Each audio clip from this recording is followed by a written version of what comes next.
안녕하세요. 만나뵈서 반갑습니다. 저는 모두팝 담당자 성태희라고 합니다. 잘 부탁드립니다.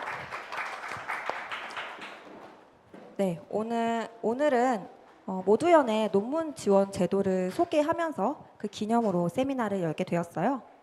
오늘 소개드릴 한국어 언어 모델 잘 평가하기 주제로 발표를 해주실 손규진님께서는 모델연구소 페이퍼샵의 지원을 받으신 바 있습니다. 그래서 오늘 그에 대한 이야기와 함께 한국어 언어 모델 잘 평가하기 내용에 대해서 또 이야기 나누어 주실 예정입니다. 오늘 순서가 궁금하실 텐데요. 네, 저 오늘 페이퍼샵 특집인 만큼 모델 연구소에 더불어서 페이퍼샵 제도에 대해서 간단히 소개를 드리고 그 다음에 규진님의 강연이 있겠습니다.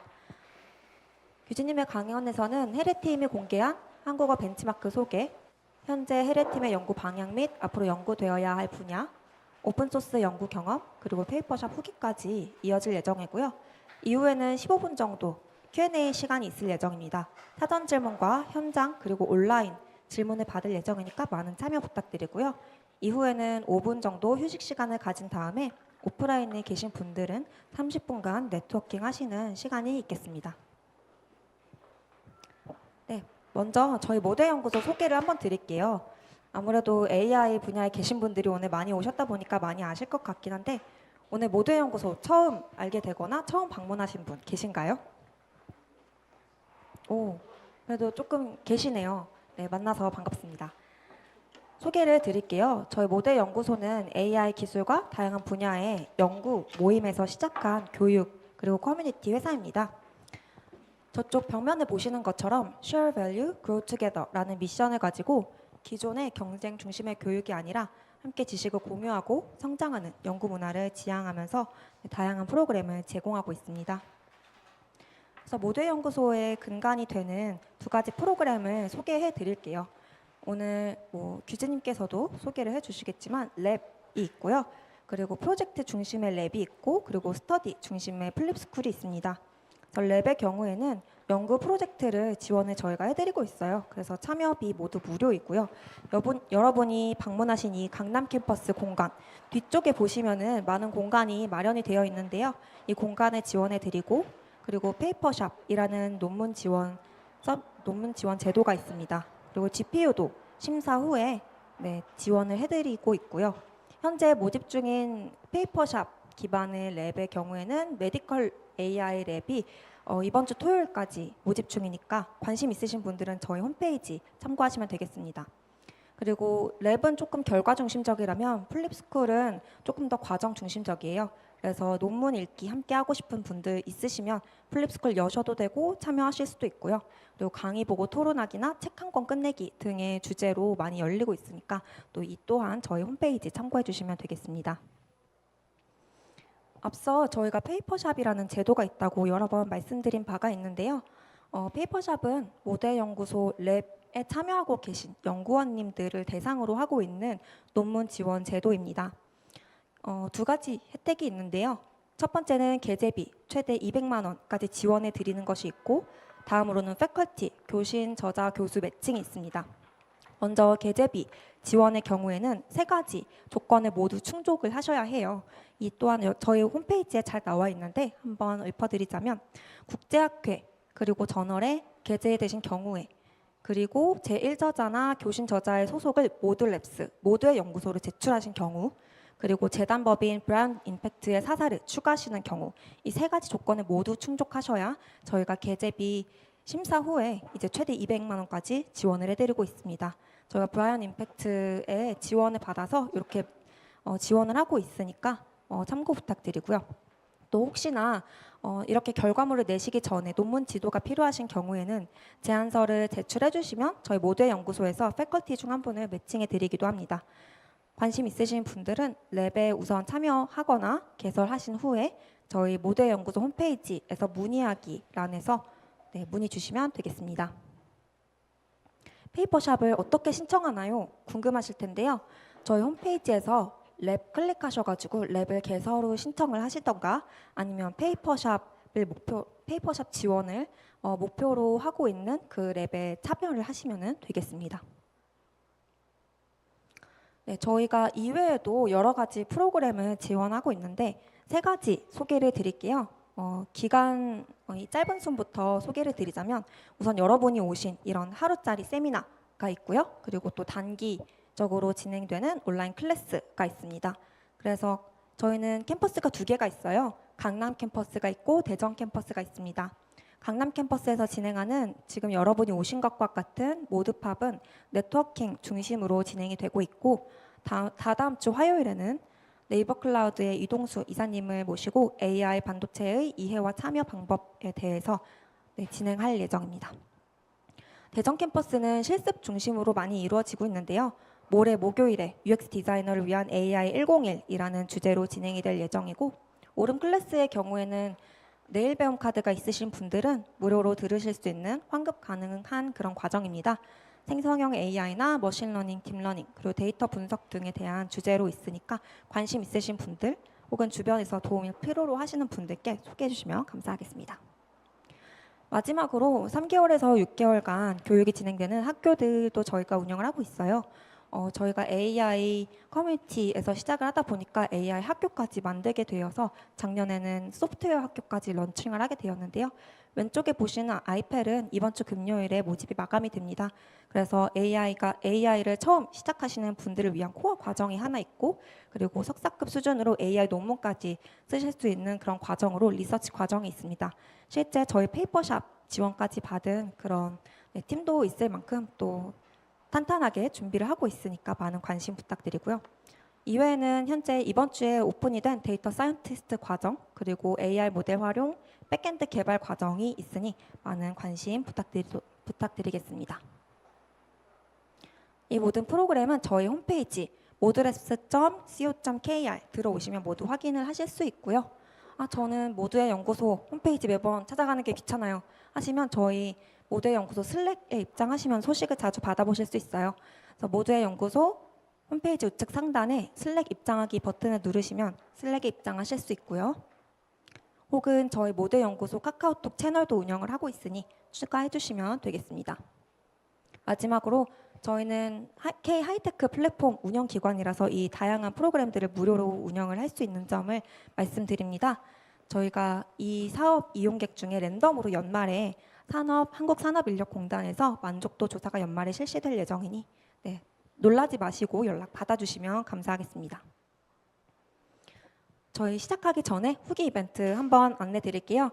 저희가 다음 주 화요일까지 이 세미나에 대해서 후기 남겨주시면 SNS나 블로그에 후기를 남겨주시면 저희가 이 두 가지 책 중에 하나를 랜덤으로 보내드리고 있습니다. 여러분 생각보다 지원하시는 분들이 많지 않기 때문에 거의 100%로 당첨이 될 수 있습니다. 그래서 요거 잘 지금 기억을 해놓으셨다가 제가 또 팔로우업 메일에서 드리겠지만 저희 해시태그와 함께 후기 써주시면 감사하겠습니다. 그러면 저희 모델 연구소 소개는 여기서 마치고 저희 손규진님 원라인 AI의 AI 연구원이신 규진님 모시도록 하겠습니다. 큰 박수 부탁드립니다. 안녕하세요. 저는 한국어 언어 모델 평가하기라는 주제로 오늘 발표를 하게 된 손규진이라고 합니다. 오늘 잘 부탁드립니다. 네, 발표를 시작하기 앞서서 제 소개를 좀 드리도록 하겠습니다. 저는 원라인 AI라는 회사에서 이제 인공지능 개발을 하고 있고요. 이제 연세대학교에서 경제학을 전공을 하고 있습니다. 아직 학부생이고요. 그래서 이렇게 와주셔서 약간 기분이 되게 좋아요. 그 또 헤레라는 팀을 리딩을 하고 있는데, 네, 마이크가 좀 큰 것 같네. 헤레라는 팀을 리딩을 하고 있는데, 헤레라는 팀에 대해서 이제 다음 슬라이드에서 좀 더 설명을 드리도록 하겠습니다. 헤레는 이제 1년이 되어가는 오픈소스 연구팀이라고 생각을 해주시면 될 것 같습니다. 저희는 작년 5월에 처음 같이 연구를 시작을 해서 이제 헤레 벤치나 KMMLU 같은 평가 데이터들을 만들고 있는데요.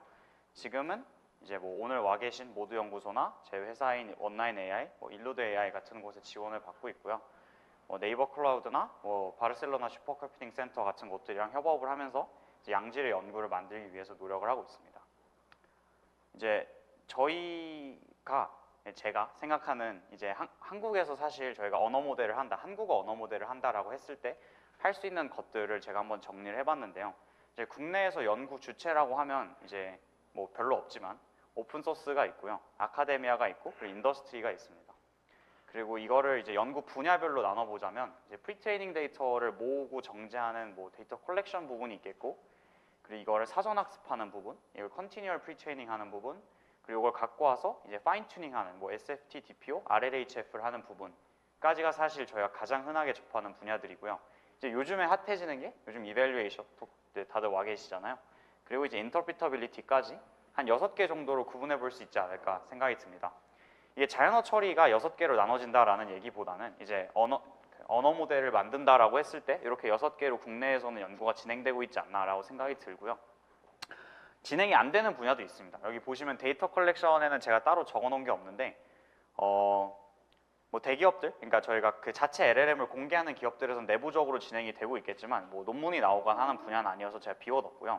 뭐 프리트레이닝은 이제 일루드 AI의 폴리글롯 팀이 한번 했었고, 뭐 하이퍼클로바나 미듬 같은 프로젝트들이 있고요. 컨티뉴얼 프리트레이닝은 이제 이미 존재하는 외국어 언어 모델을 갖고 와서 한국어로 변환하는 과정이라고 생각을 해주시면 되는데, 그 모두연에 한번 모두연에 한번 오셨던 준범님이나 지금도 랩을 하고 계신데 그분도 컨티뉴얼 프리트레이닝을 하고 있고, 뭐 업스테이지, 야놀자 같은 회사들도 컨티뉴얼 프리트레이닝에 관련돼서 모델도 공개하고 논문도 쓰고 있습니다. 그리고 그 다음이 이제 가장 핫한 영역인데, 이제 파인 튜닝을 되게 많은 분들이 하세요. 그 너무 많은 분들이 하고 있고 거의 뭐 매일 등수가 바뀌고요. 오픈 LLM 리더보드를 보면. 그래서 이제 저희 팀의 모토는 어차피 프리트레이닝이랑 컨티뉴얼 프리트레이닝은 돈이 없어서 못하고 SFT, DPO, RLHF는 너무 많은 사람들이 하고 있기도 하고 그 사람들 사이에서 해서 1등 할 자신도 없고 하지 말자 이렇게 했습니다. 그래서 이밸류에이션이랑 인터프리터빌리티 쪽을 보고 있고요. 사실 처음에부터 이밸류에이션을 보려던 팀은 아니었어요. 작년 5월에는 이제 알파카라는 모델이 영어로 나온 직후였는데 아직 한국어 알파카가 나오기 직전이었고요. 그때 이제 우리가 한번 튜닝을 해보자 라고 해서 만들었던 팀이었고, 그 사이에 준범님의 코알파카가 공개가 됐고, 그래도 저거보다 좋은 모델 만들면 되지 하는 생각으로 딱 만들고 나니까 준범님이랑 내 모델 중에 뭐가 더 똑똑한지 어떻게 알아야 되지? 이거를 뭐 어떻게 평가하지? 이거 뭐 옛날에 있었던 NSMC 같은 감정 분석 문제를 주고 나서 이걸 좀 더 잘한다고 내 언어 모델이 좀 더 잘해라고 주장할 수 있는 영역은 더 이상 아닌 것 같은데 이걸 어떻게 평가해야 되지? 하는 고민들을 하게 되었고, 그럼 우리가 국내에서는 좀 빠르게 파인 튜닝을 한 팀인 것 같은데 우리가 이런 고민을 지금 하고 있으면 조금 후면 많은 사람들이 이런 고민을 하지 않을까? 그래서 지금 논문을 딱 쓰면 인용이 좀 달달하게 꽂히지 않을까? 약간 이런 생각을 하면서 하게 되었고, 오늘 여러분들이 와주신 걸 보면은 얼추 맞았던 것 같습니다. 그래서 이제 이런 거 KMML이나 헤레벤치 같은 것들을 했었고 이제 앞으로도 관련된 연구들을 해 나갈 예정입니다. 저희가 했던 연구들에 대해서 소개를 해볼 텐데요. 우선은 헤레벤치라는 데이터셋과 관련된 얘기입니다. 저희가 작년에 팀을 결성하고 나서 가장 먼저 만들었던 데이터셋이고 뭐 일종의 약간 저희의 플래그십이 될 뻔했던 데이터셋이라고 생각을 해주시면 될 것 같아요. 지금은 콜링이라는 해외 학회에 억셉이 되었고 다음 달에 이제 발표를 하러 이탈리아로 가게 되었는데, 이 데이터셋 같은 경우에는 총 6개의 도메인으로 이루어져 있습니다.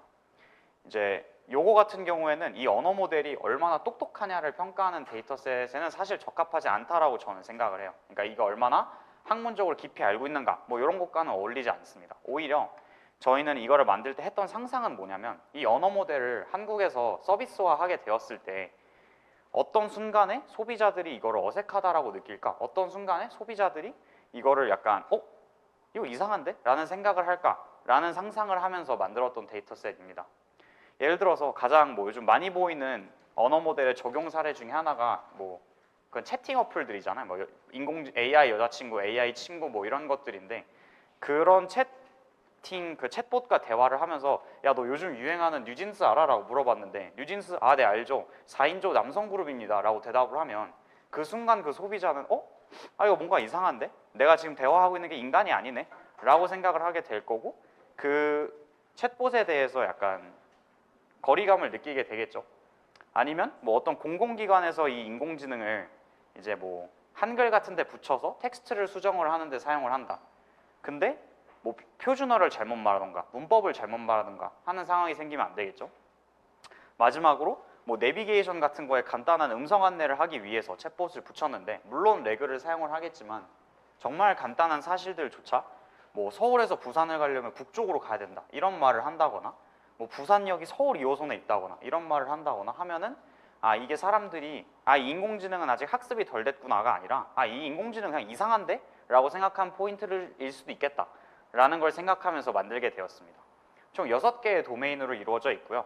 뭐 아까 말씀드렸던 그런 좀 제너럴한 논리지부터 뭐 문법, 뭐 용어들, 그러니까 그 단어 시험이죠, 일종의 단어 시험들, 뭐 역사, 뭐 이런 것들로 구성이 되어 있고, 요거 같은 경우에는 저희가 일일이 다 질문들을 거의 대부분 만들었습니다. 한 1,300~400개 정도 되는데 그 중에서 이제 독해 질문들 한 300개 정도를 제외하고는 저희가 일일이 다 만들었고요.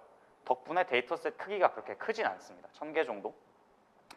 요거를 공개하고 나서 반응이 꽤 괜찮았어요. 그 되게 기분이 좋았던 기억이 나는데, 왜냐면 이 전까지는 제가 논문을 써도 뭐 쓰시는 분들 아시겠지만 아무도 관심을 가져주지 않거든요. 그냥 뭐 약간 내가 환경 낭비를 한 건가 싶을 때가 있는데, 이제 요거를 쓰고 나서는 되게 많은 분들이 약간 아 이런 거 어떻게 돌리는 거냐 여쭤봐 주시고 이거 어떻게 쓰냐 물어봐 주셔서 되게 기분이 좋았던 기억이 나고, 그때 받았던 피드백 중에 하나가 아 이런 시도를 하는 건 좋은데 한국에서 뭔가 한국만의 다른 걸 만들기에는 아직 영어에 존재하는 게 영어 데이터셋들로 존재하는 게 한국어로 똑바로 만들어져 있지 않다. 그러니까 약간 좀 너네 너무 나간 거 아니냐라는 의견과 그 데이터셋 크기가 너무 작다. 그리고 전문성이 너무 떨어진다. 뭐 이런 피드백들을 받게 됩니다.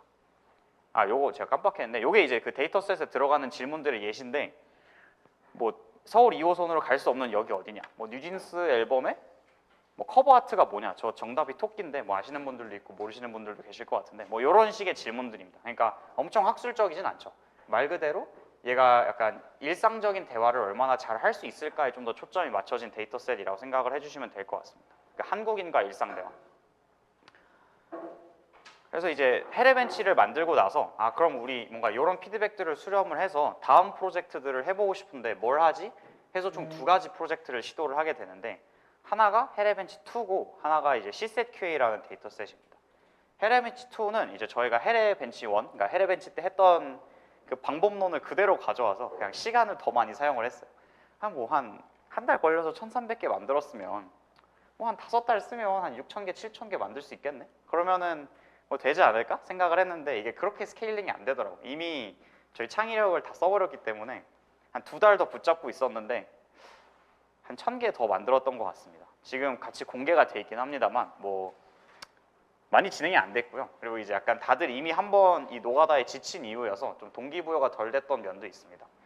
이 헤레벤치가 지금은 이제 제가 여기 와서 발표도 하고 논문도 어딘가 억셉이 되고 해서 동기부여를 사람분들이 좀 더 받아주시는데, 이때는 뭐 논문 아직 이미 헤레벤치가 한번 떨어지거든요. 그래서 다들 동기부여를 좀 못 받을 때라 헤레벤치 2가 그렇게 접게 되었고요. CSET-QA는 이제 CSET이 저희 국내 수능을 영어로 썼을 때 CSET이라 부르는데, 수능에 있는 국어 문제들을 수집해서 만든 데이터셋입니다.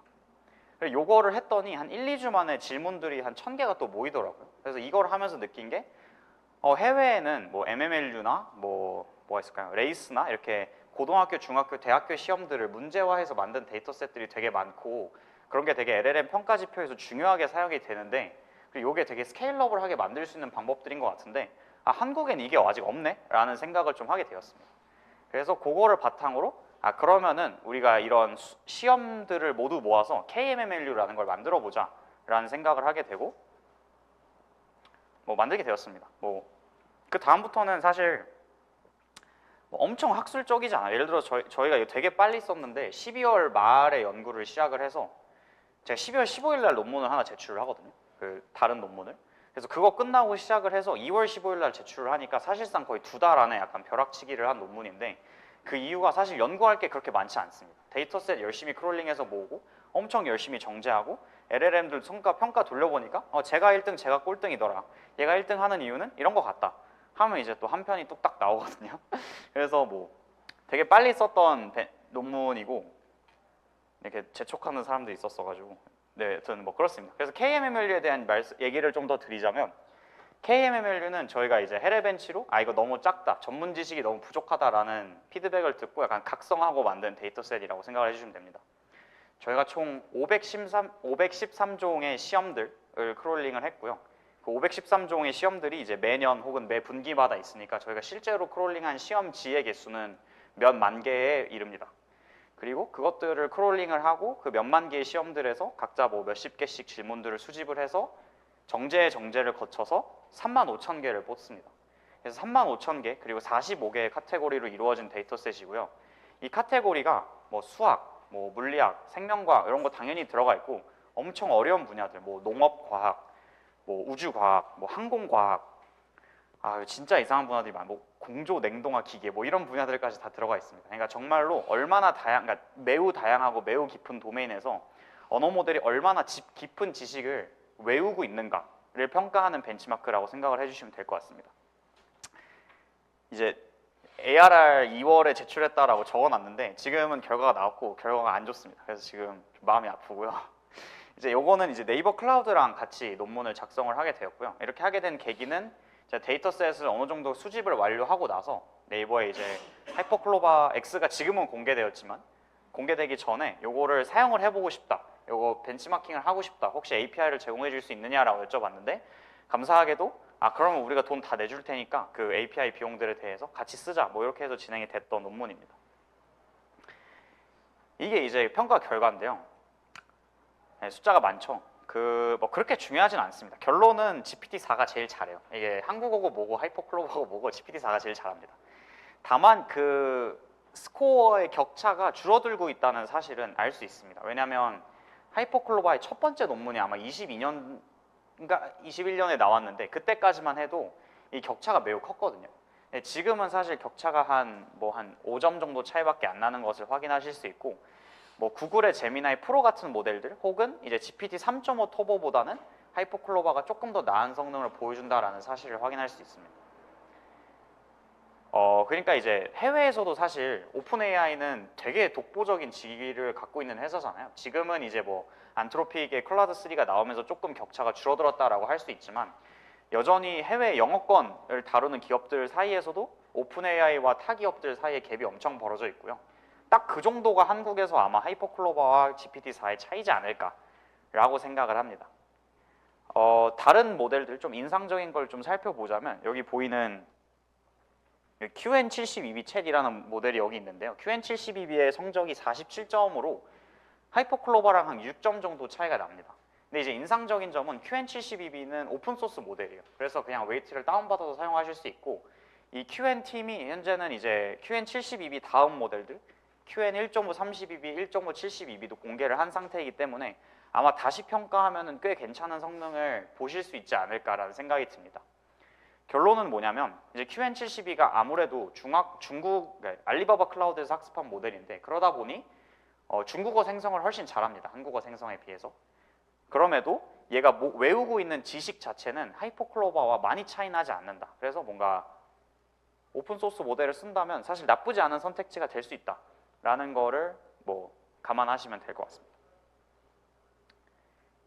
요거는 이제 COT라는 평가 방식을 사용했을 때의 결과들인데 이제 COT를 뭐 많이들 아시겠지만 모르시는 분들을 위해서 한번 설명을 드리자면 보통 이런 MMLU 같은 데이터셋들은 사지선다형입니다. 사지선다형이라 하면 이제 문제 나오고 이제 선택지 4개 주고 A, B, C, D 중에서 답이 뭐야? 답만 생성해. 약간 이런 느낌인데 이런 방식의 문제가 뭐냐면 예를 들어서 1 더하기 1은 하고 답을 생성하게끔 하면 2를 생성하겠죠. 그리고 뭐 584 제곱 더하기 622 제곱 하면 또 답을 생성할 겁니다. 근데 언어 모델은 이 한 글자라고 표현하기는 좀 뭐하긴 하지만 언어 모델은 이제 토큰이라고 저희가 사용하긴 하는데 뭐 단어 단위로 사실 사고를 한다라고 생각을 하시면 되거든요. 그러니까 한 번 생성할 때 한 단어가 생성될 때 한 번 사고했다라고 생각을 하시면 돼요. 근데 사람한테 아까 그 2개의 질문을 물어봤을 때 1 더하기 1은 뭐야 하면 2 바로 대답하겠지만 저도 제가 아까 무슨 숫자를 말했는지 까먹었는데 그 뭐 제곱수 더하기 제곱수를 하면은 뭐 암산으로 전 당연히 못 풀고요. 그래서 써서 푼다 하더라도 그만큼 시간이 더 걸리겠죠. 근데 언어 모델에게는 똑같이 한 번만에 생성해라고 하는 게 불공평하지 않냐? 그게 과연 올바른 평가 방식인가? 라는 고민이 있습니다. 그래서 그런 것들을 보완하기 위해서 언어 모델이 본인이 필요한 만큼 해설을 생성할 수 있도록 해주는 평가 방식이 이제 Chain of Thought이라 해서 COT라고 부르게 됩니다.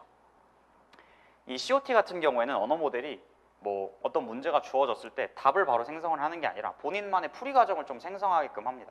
뭐 요건 요렇고 뭐 552의 제곱은 뭐 하나씩 계산하겠죠. 뒷자리부터 이렇게 되고 뭐 다른 거의 제곱은 이렇게 돼서 합치니까 뭐 이렇게 나왔다. 뭐 이런 식의 해설을 생성하게끔 해주는데 이 방식의 단점이 두 개가 장단점이 있습니다. 하나는 이제 논리적으로 생각을 했을 때는 제가 아까 방금 설명드렸던 것처럼 언어 모델에게 생각할 시간과 기회가 더 많이 주어졌으니까 성능이 올라갈 거다라고 기대해 보실 수도 있고요. 언어 모델이 한 번 생성할 때마다 그 불확실성이 증가를 하잖아요. 결국에는 확률 게임을 하고 있는 모델이니까. 그렇다는 말은 더 많이 생성하면 생성할수록 이 확률이 곱해져서 에러가 이제 전파됩니다. 이걸 에러 프로파게이션이라 부르기도 하는데 결국엔 이 밸런스를 잘 맞춰야 된다는 사실이에요. 바로 생성하면은 생각이 부족해서 못하고 한참 생성하게끔 해주면 에러가 계속 모일 텐데 어디서 잘 자르지? 요거는 이제 모델이 알아서 하는 거죠. 모델이 만약에 이 생성하는 능력이 잘 학습이 되어 있다면 알아서 적당한 길이로 생성하고 사고를 할 테고 안 되어 있다면 뭐 너무 짧게 생성하거나 너무 반복된 말을 오래 생성하거나 하는 것들을 보실 수 있습니다. 요거를 했을 때는 좀 인상적인 결과를 보실 수 있는데 대부분의 모델들이 저희가 평가했던 그 다이렉트에서 COT로 넘어갈 때 성능 증가가 거의 없거나 오히려 떨어집니다. 예를 들어서 QN72 챗 같은 경우에는 22.6에서 시작해서 18점으로 떨어지는데 이게 문제가 뭐냐면 이게 사지선다형이거든요. 그러니까 4개 중에 하나를 찍어도 25%라는 소리예요. 그러니까 18%라는 거는 정확도가 뭔가 많이 잘못됐다라고 해석을 하실 수 있습니다. 랜덤 게싱보다 못하고 있다라고 생각을 해주시면 되고 GPT-4 같은 경우에도 스템 계통 그리고 어플라이드 사이언스 계통에서는 성능이 올라가요. 근데 그 흉수라고 이제 인문사회과학이라고 생각을 해주시면 되는데 인문사회과학에서는 성능이 오히려 떨어집니다. 저희가 생각하는 이유는 스템 같은 경우에는 이 대상이 영어로 사고하고 있는가 혹은 한국어로 사고하고 있는가가 그렇게 중요하지 않습니다. 왜냐하면 뭐 1 더하기 1이 인지를 꼭 뭐 한국어를 해야지 알 수 있는 건 아니잖아요. 근데 저희가 인문사회과학에 들어가 있는 것들은 대부분 뭐 회계 관련된 지식들, 문제들, 한국의 법 관련 문제들 이런 것들이 많이 들어가 있는데 그런 것들은 한국어 지식을 한국어로 생성할 줄 알아야 되지 않나? 그래서 이제 GPT가 좀 못하는 게 아닌가? 라는 생각을 하고 있습니다. 아닐 수도 있어요. 제 가설입니다. 확인도 안 해봤고요. 그래서 보시면은 하이퍼클로바 같은 경우에는 다이렉트에서는 17점이었는데 되게 다양한 분야에서 스코어가 많이 올라서 27점까지 올라가는 걸 보실 수 있습니다. 뭐 그래봤자 사실 근소한 차이예요. 그 사지선다형 문제에서 정확도가 25%인가랑 27%인가는 사실 뭐 그렇게 크게 중요하진 않거든요. 근데 다만 개선이 되는 유일한 모델 중에 하나이다.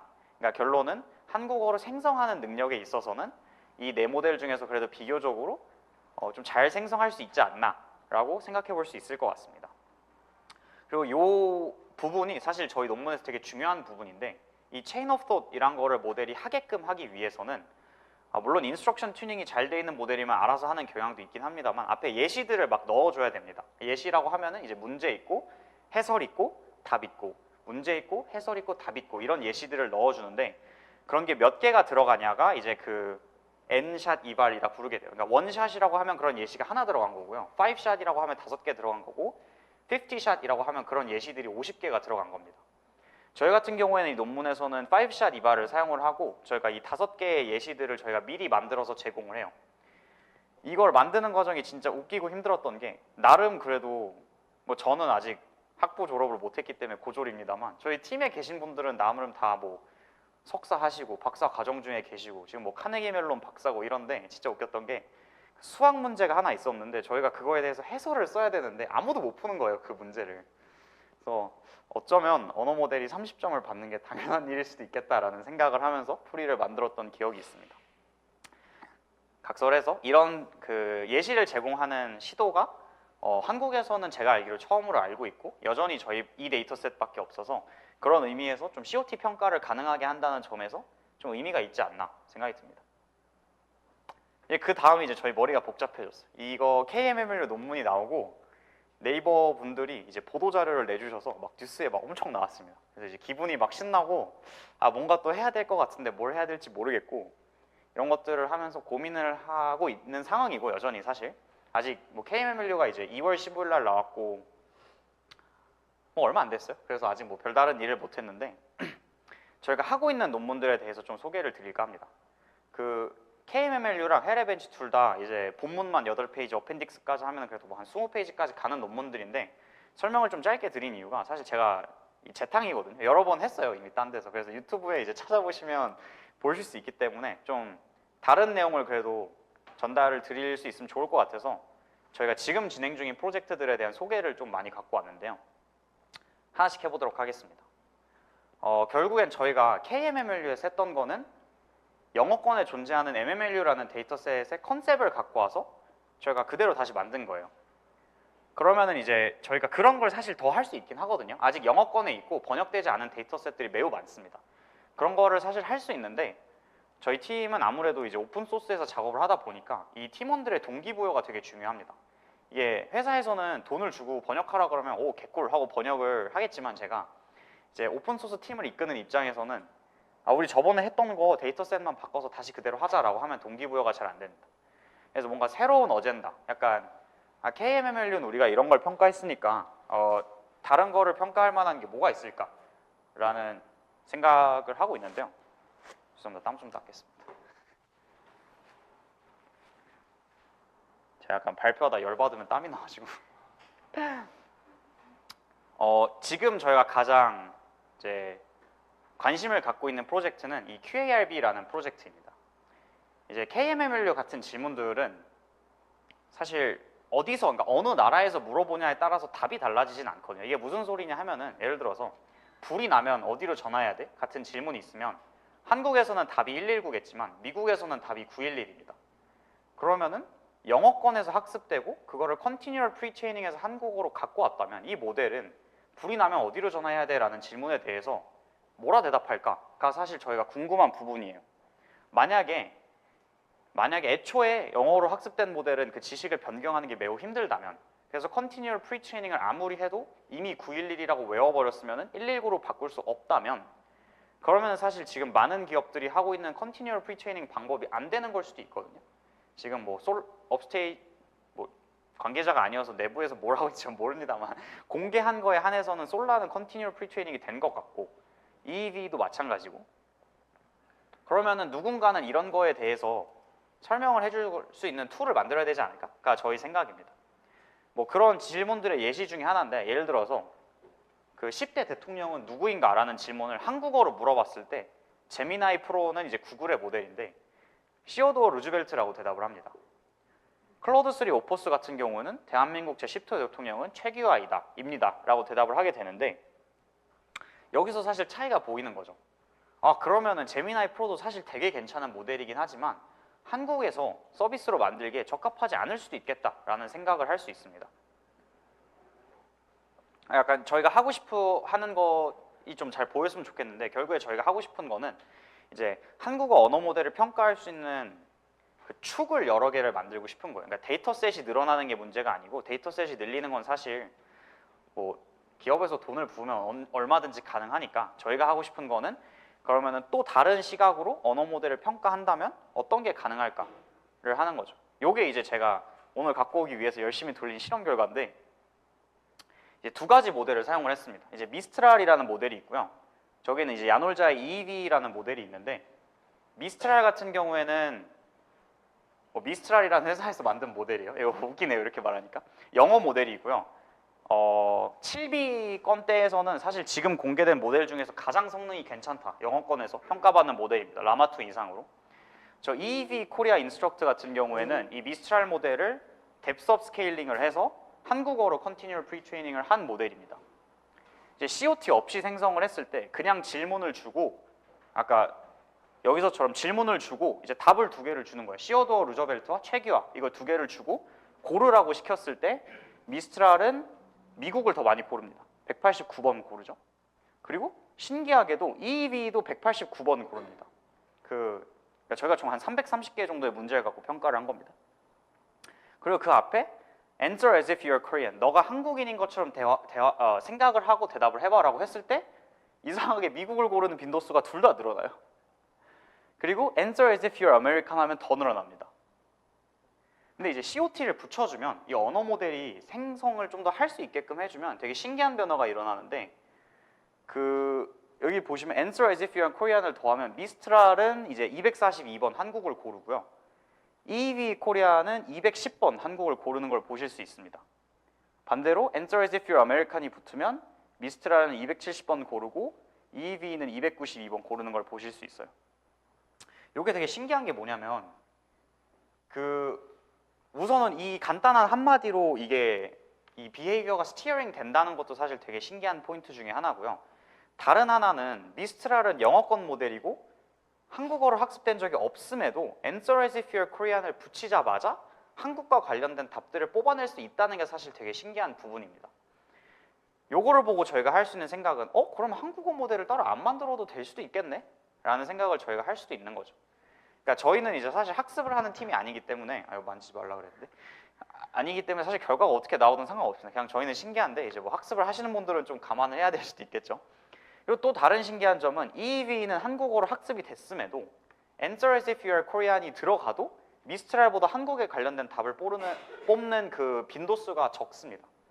뭐 여러 가지를 의심해 볼 수 있겠지만 하나는 지금 막 생각이 났는데 하나는 저희가 영어로 물어보고 있으니까 그냥 영어를 독해하는 능력 자체가 한국어로 학습하는 과정에서 일부 사라졌을 수도 있어요. Answer as if you're Korean을 똑바로 이해를 못하는 거죠. 혹은 이제 미스트랄 인스트럭트가 아니라 미스트랄 베이스 모델을 갖고 와서 학습을 한 거라면 결국에는 미스트랄한테 이미 있는 지식들인데 그거를 꺼내오지 못하고 있다라고 해석을 할 수도 있거든요. 그런 경우라면 아직 인스트럭션 튜닝을 하는 그 실력이 국내와 해외 사이에 차이가 좀 있다. 미스트랄이 훨씬 뭐 당연한 얘기입니다. 당연할 수도 있는 얘기입니다만 미스트랄은 사실 좀 이제 월클 반열에 들어갔기 때문에 미스트랄이 훨씬 더 잘하는 게 아닌가라고도 의심해 볼 수 있습니다. EV는 심지어 모델이 커졌는데도 이러는 거 보면은 좀 확실히 더 탐구해 볼 필요가 있는 것 같아요. 이게 지금 저희가 사실 가장 관심을 많이 가지고 진행을 하고 있는 프로젝트고요.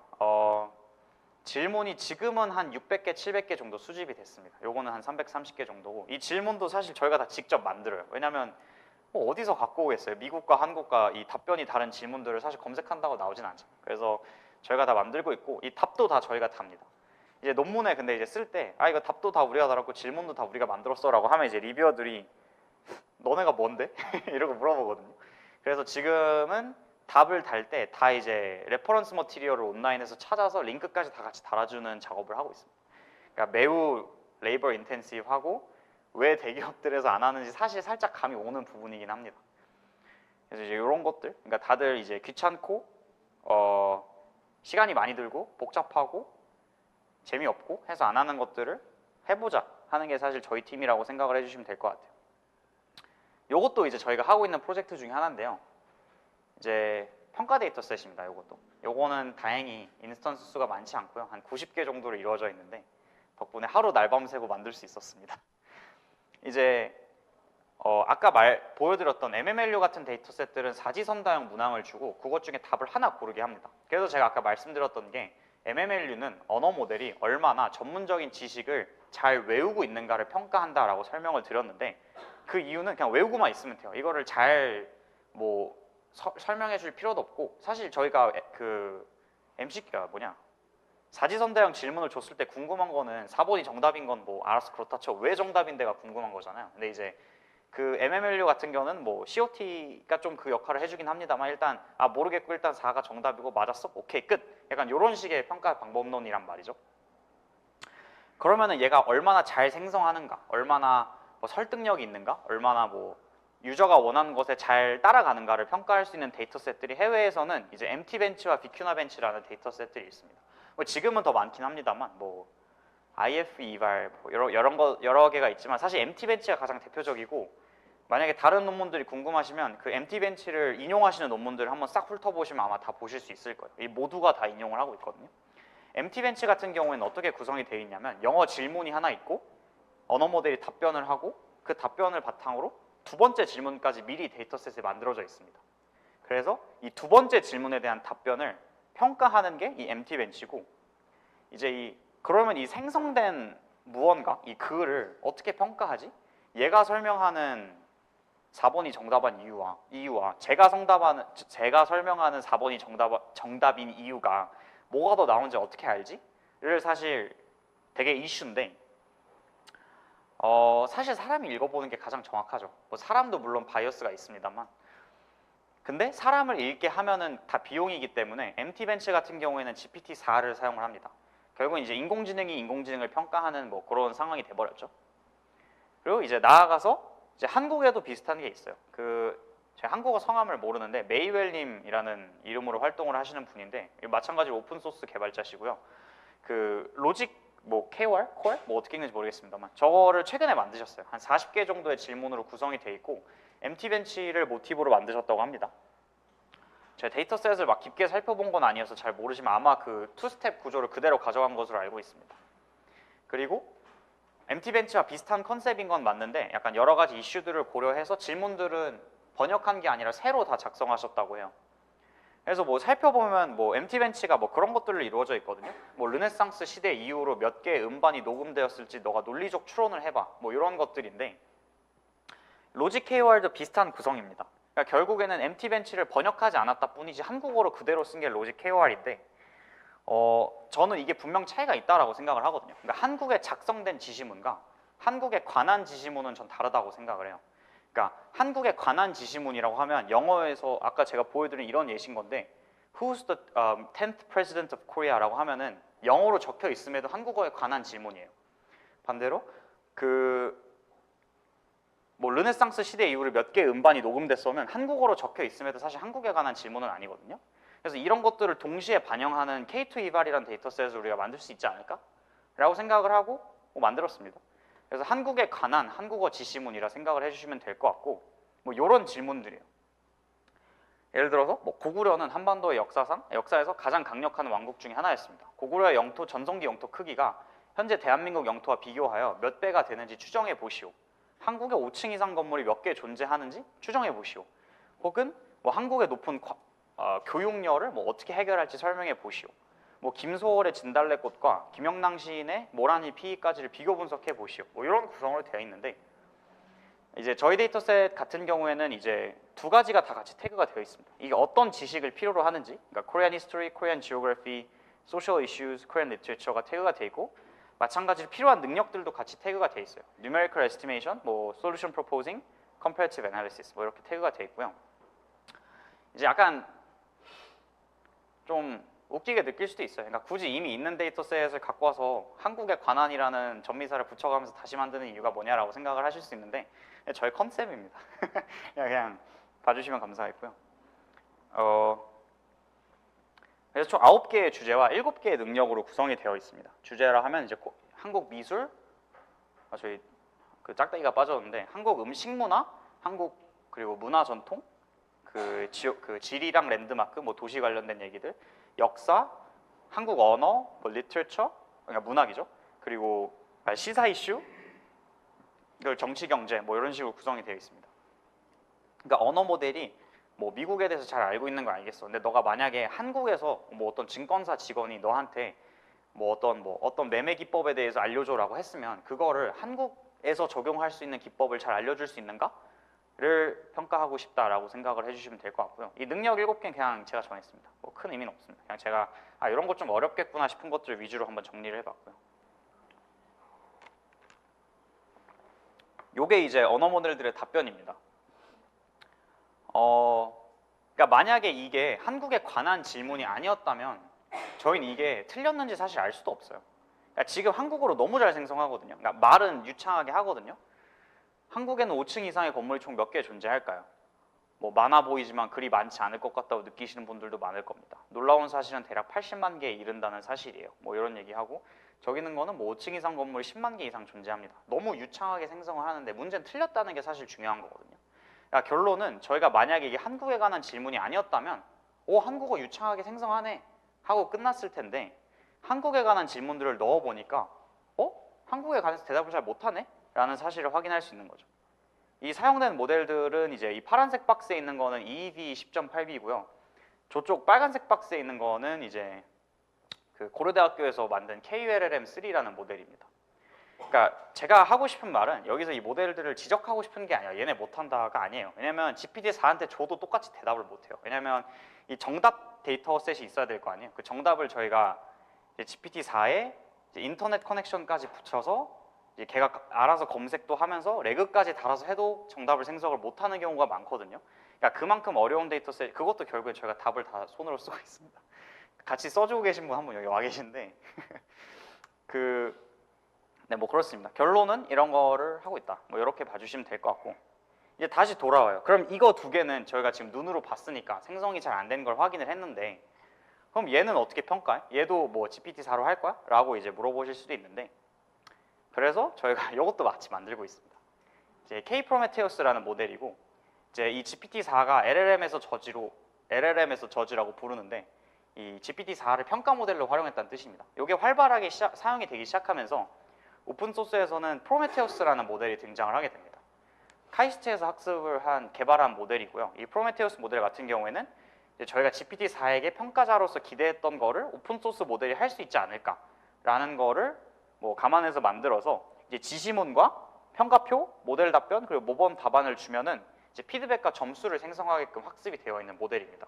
영어로는 이미 존재를 했고, 올해 연초쯤 나온 걸로 알고 있는데 되게 해외에서도 하입을 많이 받았고, 한국어로는 아직 없어서 뭐 저희가 다시 만들었다 뭐 이렇게 생각을 해주시면 될 것 같고요.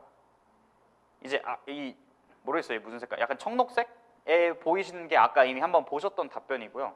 저 오른쪽에 있는 게 이제 저희 모델이 생성한 답 피드백입니다. 보시면 잘 지적하죠. 그러니까 무시한 채 제공된 정보에 근거하지 않고 인공지능에 대한 주제로 넘어가고 있습니다. 이게 왜 이렇게 평가하냐면, 사실 여기 잘렸는데 그 뒤에 계속 인공지능 얘기를 갑자기 하거든요. 뭐 자연어 처리로는 이거 어떻게 계산할 수 있고, 뭐 컴퓨터 비전으로는 이거 어떻게 계산할 수 있고, 뭐 이런 얘기를 하는데, 뭐 그래서 저런 얘기를 한 거고, 결국에는 1점을 줍니다. 그러니까 아직 학습이 끝난 상태는 아니어서 모델은 따로 사실 공개가 되어 있네요. 그러니까 체크 포인트들은 다 올라가 있어요. 체크 포인트들은 다 올라가 있는데 공개하려고 공개한 건 아니고 제가 프라이빗으로 돌리는 걸 까먹었습니다. 올려놓고. 뭐 지금 써보고 싶으신 분들은 써보셔도 되고요. 근데 다만 이제 주의하셔야 될 거는 아직 학습이 끝나지 않은 모델이어서 점수가 잘 나오지 않고요. 이거는 이제 체리 피킹을 했습니다. 다 그러잖아요. 근데 이거 같은 경우에는 워낙 너무 이렇게 자명하게 잘못된 거에서 잘 평가하는 거지, 이제 막 4.5점을 구분을 잘 하지 못하고 이런 이슈들이 아직 있고,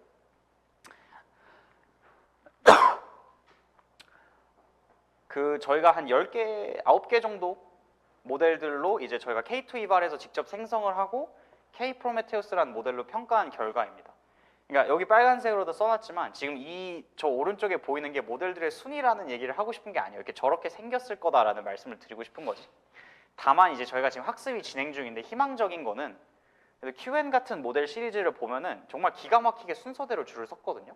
점수가 제일 큰 게 위로 가고, 크기가 제일 큰 게 위로 가고, 크기가 제일 작은 게 아래로 왔습니다. 그래서 그런 걸 보시면 그래도 아직 학습이 안 끝났고, 뭐 4.5점, 3.4점 차이를 구분을 잘 못하긴 합니다만 되고 있구나라는 거를 좀 추측할 수 있고요. 또 되게 인상적인 게 저기 42.LLM SFT 1.3B라는 모델이 있는데, 이게 다들 잘 사용을 안 하시는데 제 최애 모델 중에 하나입니다. 이제 42.이라는 그 자동차 스타트업으로 알고 있는데 잘 모르겠습니다. 거기서 이제 스크래치부터 학습한 모델이고 꽤 성능이 좋아요. 생성을 엄청 잘하고 엄청 길게 합니다. 그래서 뭐 되게 스몰 LLM 관심 있으신 분들은 한번 써보시면 좋을 것 같고, 1.3B면 아마 뭐 한 4비트, 2비트 컨타이징까지 하면 핸드폰에서도 돌아가긴 할 거거든요.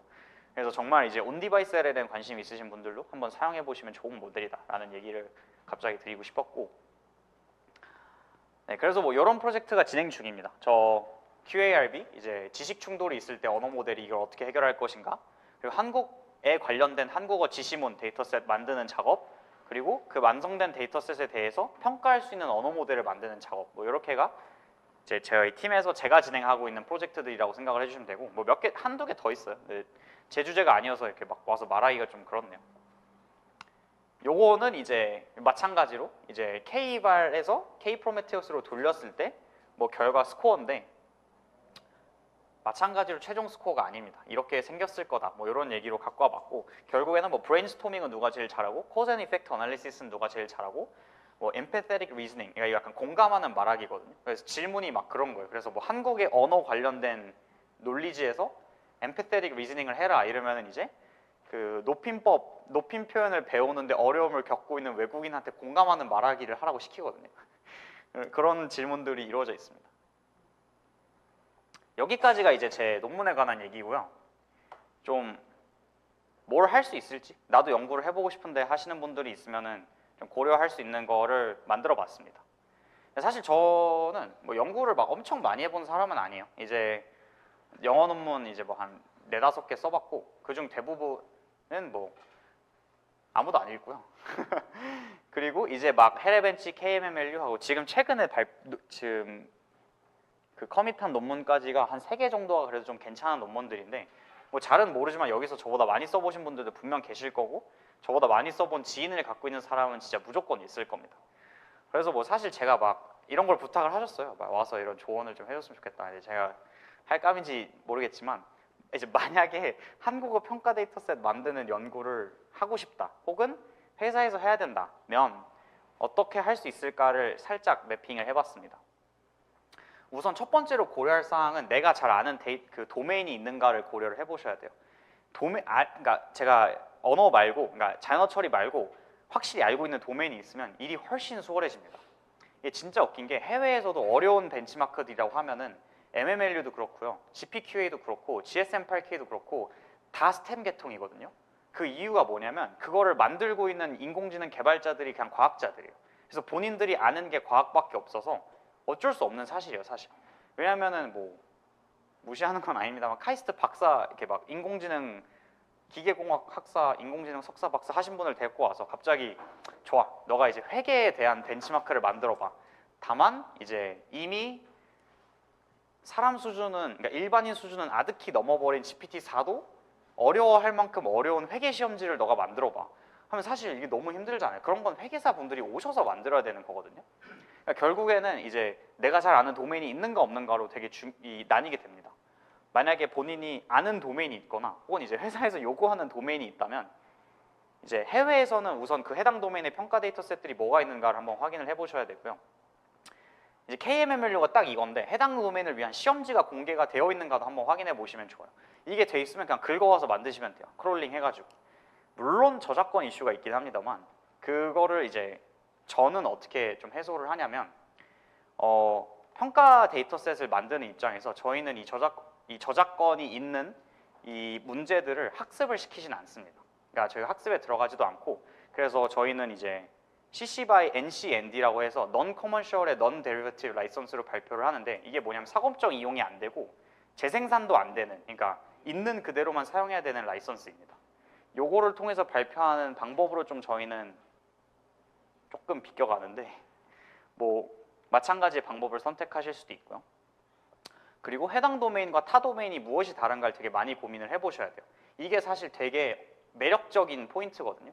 예를 들어서 저는 아까 말씀드린 것처럼 경제학과고 되게 최근까지도 금융공학 전공을 할지 AI 전공을 할지를 계속 고민을 하고 있었는데 그래서 이제 한국거래소랑 같이 금융평가용 데이터셋을 만들었었고요.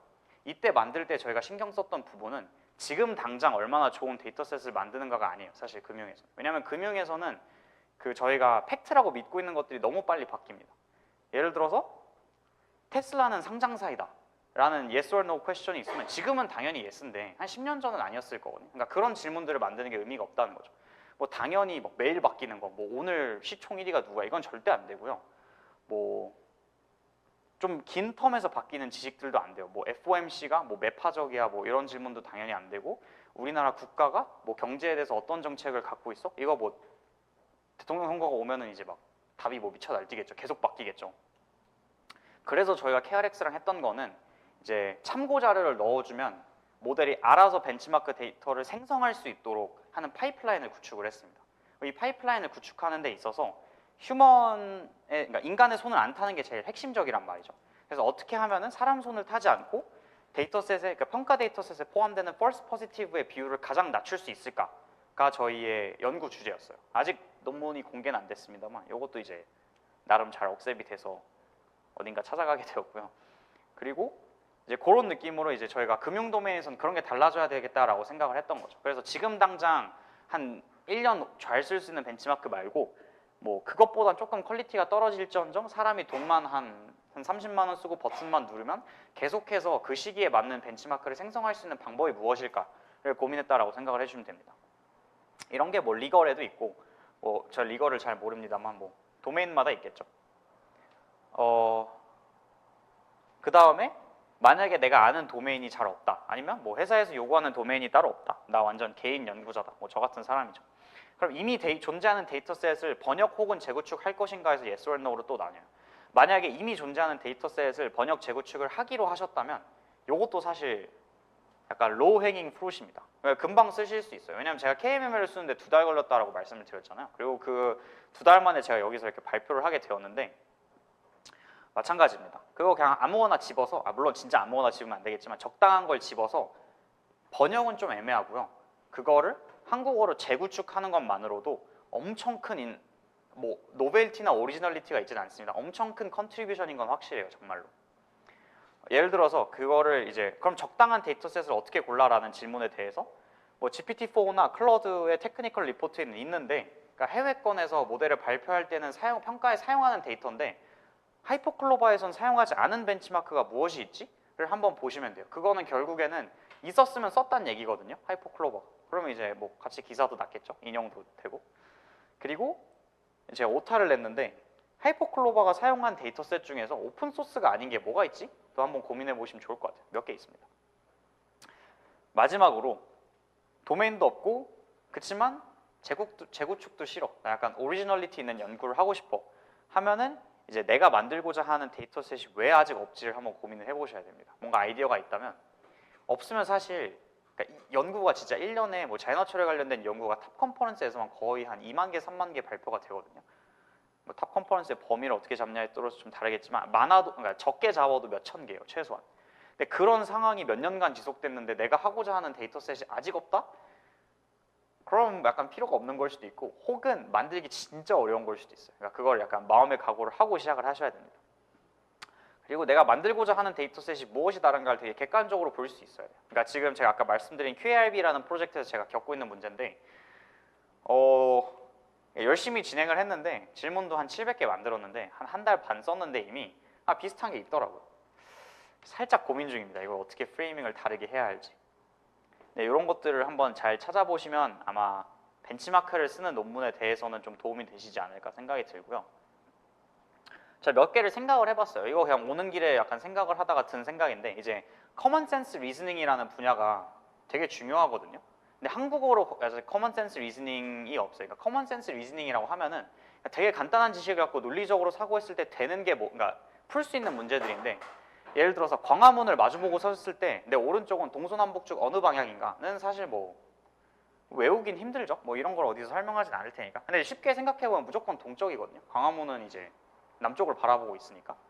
이런 것들로 구성된 데이터셋을 만들어서 코리안 커먼센스 리즈닝을 한다 하면은 사실 또 괜찮은 논문이 되지 않을까 싶습니다. 근데 이건 아마 질문을 다 직접 만드셔야 될 거고, 고생길이 훤하다라고 생각을 해주시면 되고요.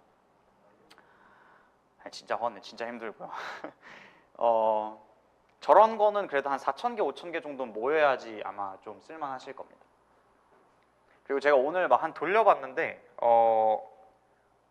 GPT-4랑 클라우드 오프스, 그러니까 클라우드 3 오프스 정도 되면 풀긴 하더라고요. 다만 E34B나 QN32B 같은 30B권 모델들은 좀 못 푸는 모델들이 있었고, 딥시크 67B랑 코맨드 R35B도 못 풀었던 것 같습니다. 그러니까 약간 그 아직 30B 이상 모델들이 조금 어려워하는 문제인 것 같고, 그리고 아까 말씀드렸던 것처럼 하이퍼클로바 X 리포트에는 등장하지만 오픈소스에 없는 것들, 뭐 대표적인 게 코리안 빅벤치인데, 이제 빅벤치가 해외에서는 MMLU랑 같이 사실 약간 쌍벽을 이루는 평가 데이터셋이에요. 저 해외에서도 약간 구축을 한번 고민을 했었던 데이터셋인데 힘들어서 포기했고요. 시작도 못했습니다. 근데 하이퍼클로바 X 리포트에 등장을 하더라고요. 그리고 공개가 되어 있지 않습니다. 결국에는 아마 안 할 것 같은데 잘 모르겠습니다. 계속 말하지만 저는 아는 게 없어요, 그쪽에 대해서. 근데 오픈소스에 없다라는 거는 구축을 했을 때 되게 의미가 크다라는 사실이기도 합니다. 그 스코어를 보면은 코리안 빅벤치 스코어가 그 실제, 그러니까 영어 빅벤치보다 하이퍼클로바가 높게, 그러니까 더 잘하거든요. 제 기억에 GPT-4도 그랬던 것 같은데, 제 생각에는 그러면은 코리안 빅벤치를 재구축하긴 했지만 좀 쉽게 구축이 되지 않았나라는 의심이 살짝 들어요. 그래서 만약에 비슷한 난이도로 구축을 할 수 있다면 좋지 않을까라는 생각이 들고요. 마찬가지로 이제 업스테이지가 운영하고 있는 코리안 오픈 LLM 리더보드가 있잖아요. 거기 한 5개 정도 데이터셋들이 들어가는데 헬라스웨그, ARC, Truthful QA, GSM 하고 하나가 뭔지 모르겠네요. 근데 그것도 아직 공개가 되어 있지 않고, 그리고 설사 이걸 하다가 이제 업스테이지가 갑자기 공개한다 쳐도 그 데이터셋들은 다 영어권에 있던 걸 그대로 번역한 데이터셋들입니다. 그러니까 이게 번역이라는 게 되게 크리티컬한 단점이에요. 왜냐하면 영미 문화권에 있는 에 대한 질문을 한국어로 물어본다 해서 이게 한국어 평가인가? 생각을 해보면 아니긴 하거든요. MMLU에 들어가 있는 질문 중에 하나가 경찰을 부르는 슬랭이 뭐냐라고 물어봐요. 그러니까 한국이었으면 그 답은 경찰분 있으시면 죄송해요. 짭새잖아요. 근데 아니거든요. 그 데이터셋에서는 그렇게 번역이 되지도 않았고, 그러니까 그거는 사실 한국어 평가가 아니에요. 그렇기 때문에 이런 거를 한국어로 구축을 할 수 있다면 낭낭한 또 논문이 될 겁니다. 마지막으로 이제 클라우드3 리포트에는 있으나 하이퍼클로바에는 없는 것들, MMMU, 뭐 GPQA, GSM8K, MBPP, 메스비스타 뭐 이런 것들이 있는데 각각의 데이터셋들은 그냥 찾아보시면 금방 나옵니다. 근데 이 MMMU에 대해서 먼저 하나만 설명을 드리자면, 이 MMMU는 이제 MMLU, 저희가 만들었던 것과 매우 비슷한 컨셉인데 멀티모달이에요. 그러니까 텍스트만 들어가는 게 아니라 이미지도 막 들어가거든요. 지금 연구가 진행되는 상을 보면 GPT-4 멀티모달이죠. 그러니까 GPT-4B가 나왔으니까. 클라우드3도 멀티모달 인식을 하죠.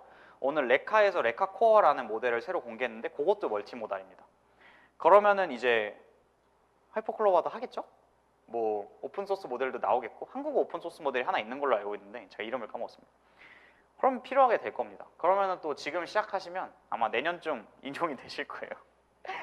뭐 이런 것들이고, MBPP도 이제 코딩 관련된 데이터셋인데 이제 해외에서는 코딩 관련된 데이터셋들이 많고, 요거는 구축하기 비교적 쉬울 거라고 예상이 되는 게 정답 레이블은 안 바뀌어요. 왜냐면 파이썬으로 짜져 있고 자바스크립트로 짜져 있고 하면은 정답은 다시 쓰실 필요가 없어요.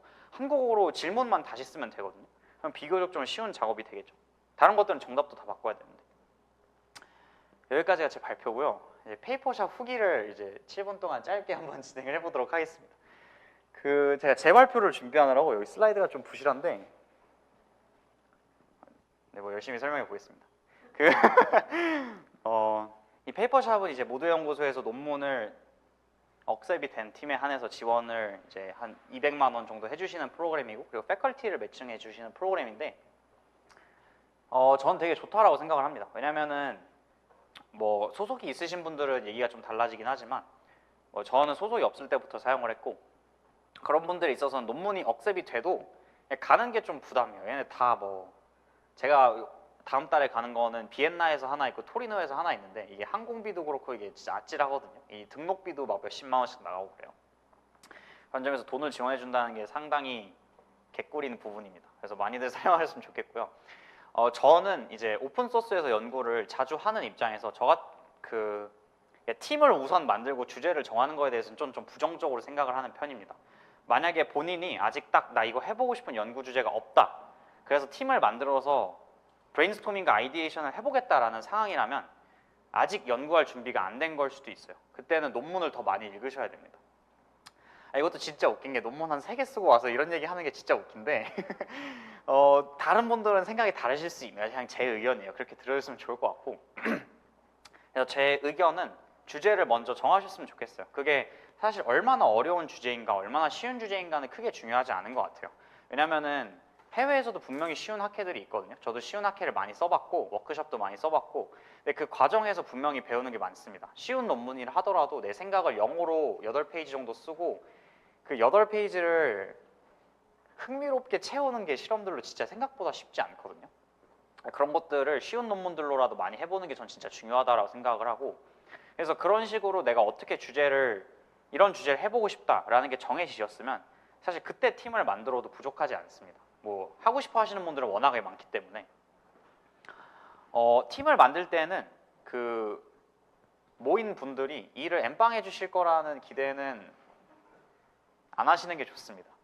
KMMLU 같은 경우에는 제가 한 35만 개 크롤링을 해서 20만 개까지 필터링을 해서 25만 개? 그러니까 20만 개는 트레인 셋으로 공개하고 3만 5천 개는 테스트 셋으로 공개하는데 제가 다 했어요. 그냥 그 530개 정도의 시험에 대해서 크롤링 코드를 다 짜고, 물론 500개를 다 짜진 않았습니다만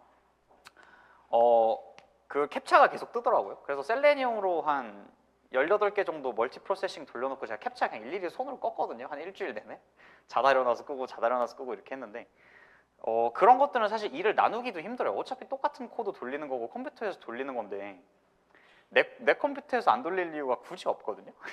그래서 대부분의 일을 어차피 혼자 하게 될 거라는 사실을 좀 염두에 두고 팀을 짜시는 게 좋을 것 같습니다.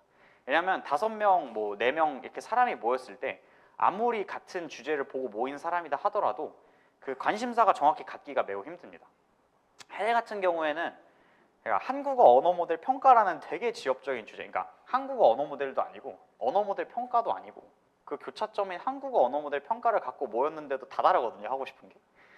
그렇기 때문에 그런 것들을 염두에 두시고 내가 한 일의 한 70%는 해야 될 수도 있겠다, 넘을 수도 있습니다. 한 되게 믿음직한 이저자를 구할 수 있다면 그 사람이 한 20% 정도는 해주겠다. 그 남은 10%는 완성이 안 되겠구나. 약간 이런 거를 염두에 두시고 팀을 모으시면 되고요. 논문을 쓰는 과정은 제가 뭐 설명드릴 게 없어요. 그냥 많이 써봐야 됩니다. 영어로 쓰는데 생각보다 영작이 진짜 중요해요. 이거는 제가 하는 말은 아니고 저희 학교 교수님들이 항상 하는 말인데, 논문 한 아이디어가 한 30%인 것 같고 실험 설계나 뭐 이런 게 뭐 많이 봐주면 30%인 것 같고 나머지는 사실 영작인 것 같다. 그러니까 제가 정말 시티한 논문을 아이디어를 가져가고 교수님한테 드리면 교수님이 이거를 이렇게 변신시켜 주실 때가 있어요. 막 저는 생각을 이렇게 하지 않았는데 막 이런 생각을 너가 해서 했다 해 이러면 약간 뭐 말이 되는 것 같아요, 논문이 갑자기. 그런 것들을 해주시는데 모드연에서 아마 패컬티를 연결해 주시니까 그런 것들을 기대해 보실 수 있지 않을까 싶고, 그리고 이제 영어 논문은 저널이 있고 컨퍼런스가 있고 워크샵이 있고 아카이브가 있어요. 근데 아카이브는 피드백을 못 받으니까 빼고, 그러니까 워크샵 논문들은 비교적 쉽게 붙습니다. 그 워크샵 논문을 써보는 게 진짜 중요하다고 생각을 해요. 왜냐면 워크샵에 넌 아카이블로 낼 수 있거든요. 그러니까 가서 피드백만 받고 발표만 하고 퍼블리시 안 하고 컨퍼런스로 가셔도 돼요. 그렇게 해서 그 외국인 리서처들한테, 그러니까 저와 연고가 없는 사람들한테 피드백을 많이 받고 진짜 많이 까이는 게 진짜 중요합니다. 그러니까 당연히 까이면 마음이 아픈데 저는 지금도 제 피드백을 오면 그거를 한 번에 못 읽거든요. 진짜 한 줄 읽고 껐다가 왜냐면 다 욕이니까 한 20초 있다가 다시 한 줄 읽고 또 욕이네 하고 이제 한 30분 있다 다시 읽고 이렇게 하는데, 그럼에도 그런 것들을 피드백을 받는 게 되게 중요합니다.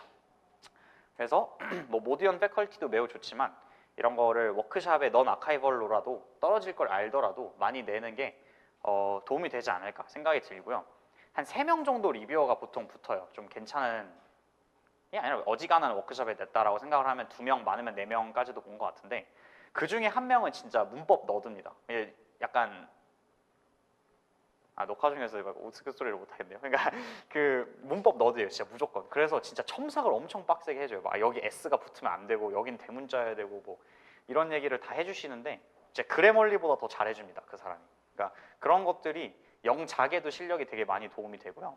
그 논문 어떤 실험이 부족하다도 많이 얘기를 해주고 되게 도움이 많이 되니까 그런 것들을 많이 해보셨으면 좋겠습니다. 저는 실제로 영어 논문을 쓰면서 영작 실력이 늘었어요. 제가 그 연세대학교 언더우드 국제학부라고 국제학부를 다니는데 제가 라이팅 때문에 맨날 혼났거든요, 교수님한테. 이거 약간 그러니까 이거는 인공지능으로 썼을 리 없다, 너무 못 썼다 이런 얘기를 많이 들었는데 최근에 약간 이거 인공지능으로 쓴 거 아니냐라는 의심을 받기 시작했습니다. 맞긴 합니다. 근데 네, 뭐 그렇습니다. 그래서 여기까지가 오늘 제가 준비한 발표고요. 제가 혼자 발표할 때는 맨날 제 논문만 소개하고 끝나서 약간 논문 소개하는 남자가 돼버린 것 같아서 오늘은 좀 아직 공개되지 않은 논문들, 제가 지금 진행하고 있는 프로젝트들에 대한 얘기를 좀 많이 해보려고 노력을 했는데 재밌게 들으셨으면 좋겠습니다. 여기까지 하겠습니다. 감사합니다. 네, 확실히 저희 모두의 연구소 AI 커뮤니티에 와 계신 분들은 LLM 관련된 세미나가 열리기만 하면 신청을 많이 해주시고 실제로 참석도 많이 해주시는 것 같아요. 질문도 그만큼 굉장히 많았는데 저희 연사님이 또 특별히 선정한 그런 질문들을 먼저 몇 가지 다루고 그 다음에 현장 그리고 온라인에 있는 질문을 다루도록 하겠습니다. 네, 그러면 먼저 주형주님, 오늘 여기 혹시 오셨나요? 네, 형주님 첫 번째 질문입니다. LM Evaluation Harness 및 객관식 문제풀이 방식으로 LM의 능력을 평가하는 것의 효용성, 신뢰성을 어느 정도로 판단하시는지 궁금합니다. 라고 질문을 주셨는데요.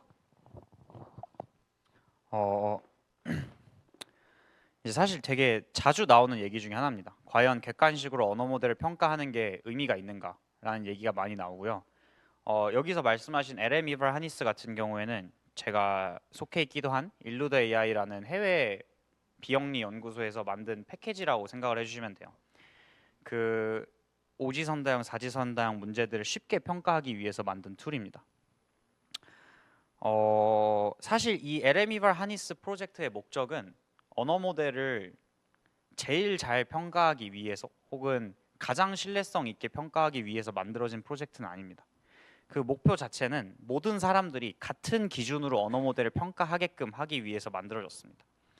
이게 같은 사지선다형 문제를 하더라도 옵션을 어떻게 주어졌고 프롬프트가 어떻게 들어갔고에 따라서 언어 모델의 성능이 정말 천차만별로 바뀌거든요.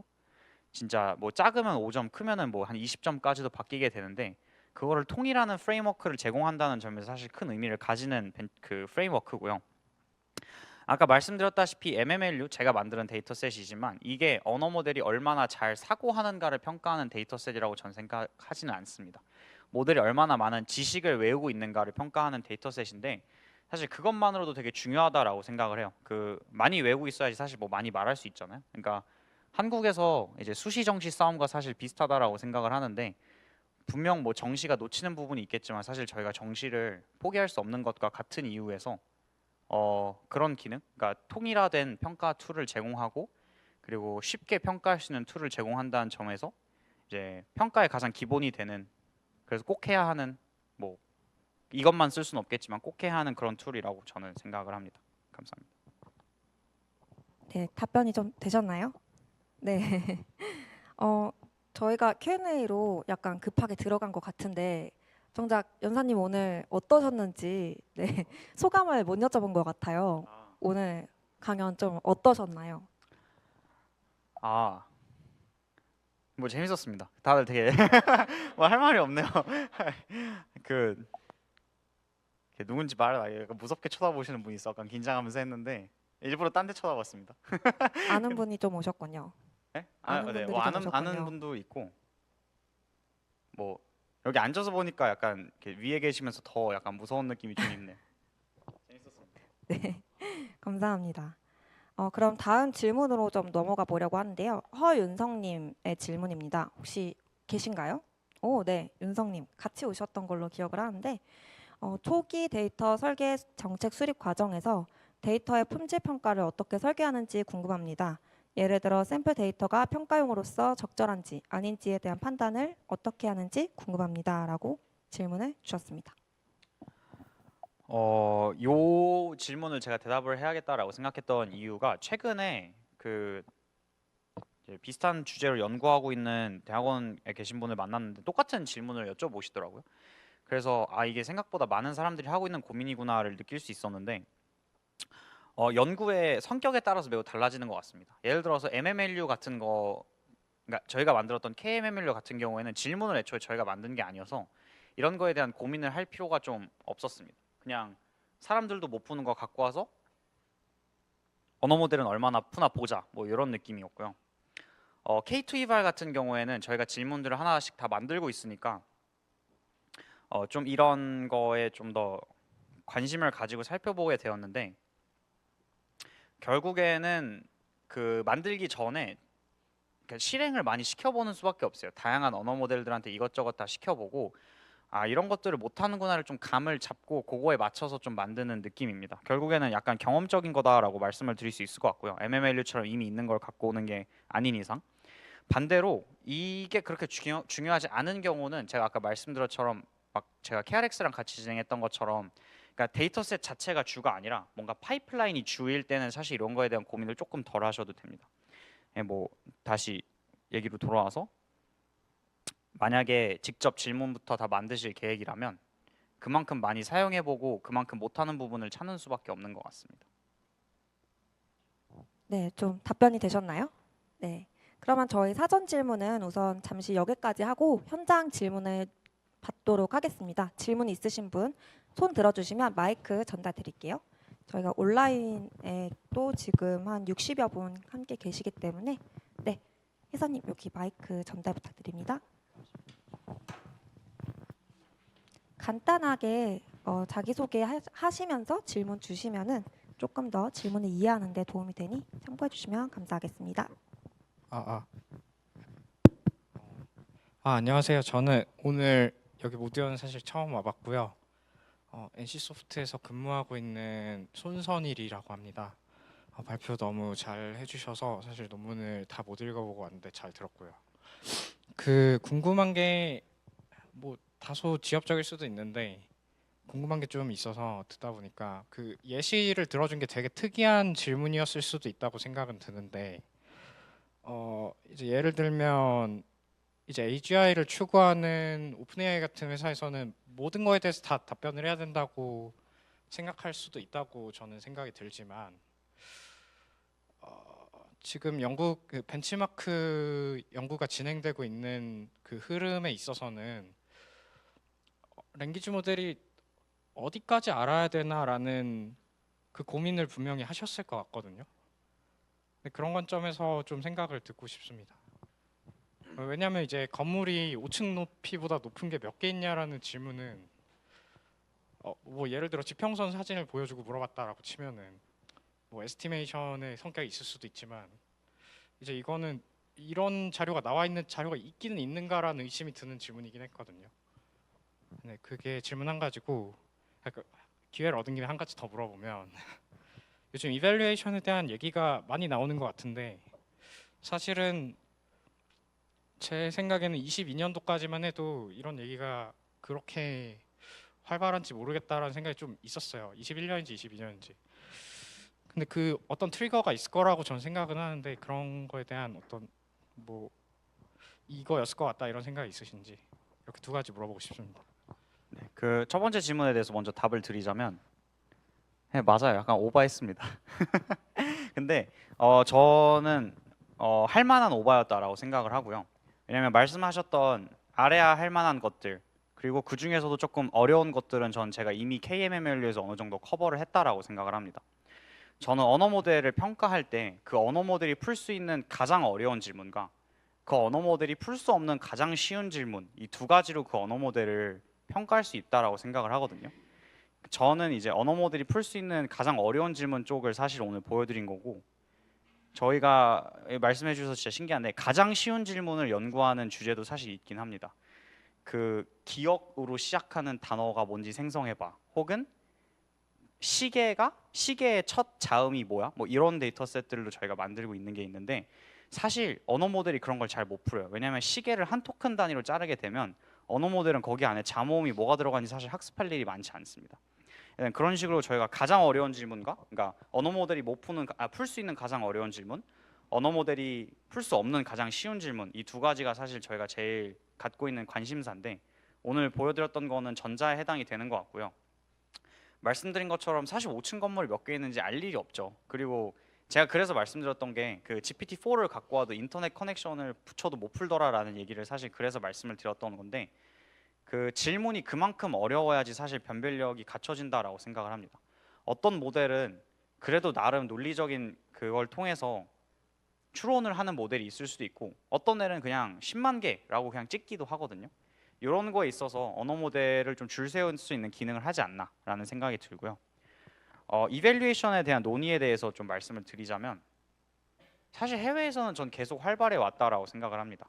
저희가 사용하고 있는 MMLU가 2019년에 나왔고, 매스 데이터셋이 2020년에 나왔고, GSM8K도 그 맘때쯤 나온 것 같은데, 영어권에서는 계속 활발했던 이슈고, 그 이유는 사실 영어권에 모델이 많아서예요. 그러니까 줄 세울 모델이 많아서고, 한국에서는 필요가 없었던 이유는 줄 세울 모델이 없어서죠. 지금은 이제 줄 세울 모델들이 사실 꼭 파인 튜닝 말고 그냥 베이스라인, 그러니까 베이스 모델들로만 하더라도 꽤 많이 생긴 상황이기 때문에, 그리고 이제 많은 기업형 플레이어들이 들어왔고, 그 기업형 플레이어들이 모두 자기 모델이 제일 잘한다라는 걸 보여주고 싶은 상황이기 때문에 그런 이밸류에이션에 대한 관심이 늘어나는 게 아닌가라고 생각을 하고 있습니다. 네, 답변이 좀 되셨나요? 네네네, 감사합니다. 네, 감사합니다.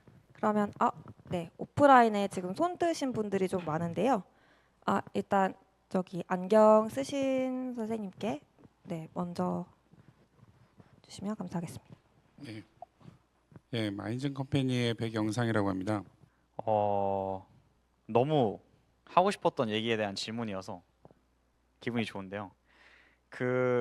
저는 인스트럭션 튜닝으로 모델의 지식이 는다라고 생각지 않는 쪽입니다. 그러니까 이게 아직 얘기가 많이 되고 있고, 그리고 이거를 근거로 설명하는 사람들이, 그러니까 모델을 인스트럭션 튜닝했을 때 지식이 는다라고 하는 사람들이 가장 대표적으로 갖고 오는 예시가 MMLU예요. 내가 인스트럭션 튜닝을 했더니 MMLU에서 스코어가 올라갔다. 그럼 이건 지식이 는 것 아니냐라는 말씀을 많이 하시는데, 제 KMMLU 논문을 봐도 그렇고요. 중국에서 나왔던 CMMLU 논문을 봐도 그렇고 다들 공통적으로 벤치마크가 공개됐을 때는 베이스라인 모델과 챗 모델 사이에 점수 차이가 없습니다. 저희 논문에서도 QN72B와 QN72 챗을 비교하면 QN72 모델이 훨씬 성능이 좋거든요. 결국에는 벤치마크가 공개됐을 때는 인스트럭션 튜닝이, 그러니까 그 시점에 인스트럭션 튜닝이 돼 있던 모델들은 성능 향상이 없는데, 벤치마크가 갑자기 공개되고 나니까 인스트럭션 튜닝을 했더니 성능이 올라간다? 그러면 이건 사실 좀 의심을 해봐야 된다고 생각합니다. 근데 그 사람들이 치팅을 했다는 게 아니라 사실 데이터셋에서 치팅은 되게 쉽게 일어나긴 합니다. 그래서 그런 것들을 지적하고 싶은 건 아니고요. 그러니까 알게 모르게 컨테미네이션이 계속 일어나고 있지 않나. 이런 데이터셋들이 뭐 MMLU 같은 경우에는 인터넷에 엄청 많이 공유가 됐을 거고, 그런 걸 스크래핑해서 그대로 두면 뭐 컨테미네이션이 일어나겠죠. 그렇기 때문에 말씀하신 것처럼 저는 인스트럭션 튜닝을 통해서 모델의 성능이나 지식이 막 기하급수적으로 증가한다라고 믿진 않는 편입니다.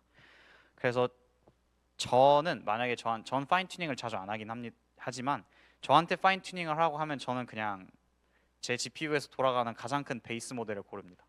예를 들어서 저희가 지금 K2 이발을 학습하기 위한 그 피드백 데이터를 만들고 있는데, 저희가 인스트럭션도 한 16,000개 정도 생성을 하고 그거에 대한 스코어 크라이테리아, 뭐 답변도 다 생성을 하는데, 저희가 사용한 가장 작은 모델이 35빌리언이거든요.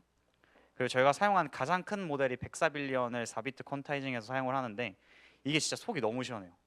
이게 작은 모델들은 데이터셋을 했을 때 너무 쉽게 주어진 데이터셋을 오버피팅을 하는 경향이 있는 것 같고요. 그래서 저는 그런 모델들을 평가하는 것 자체가 좀 어려울 수 있다라고 생각을 하는 편이고, 만약에 해야 된다면 저는 제가 발표 후반부에 소개시켜드렸던 것처럼, 그러니까 직접 생성을 하게끔 하고 누군가 읽는 것, 그러니까 사람이 읽는 것 혹은 이제 GPT가 읽는 것, 이게 사실 가장 낫다라고 생각을 해요.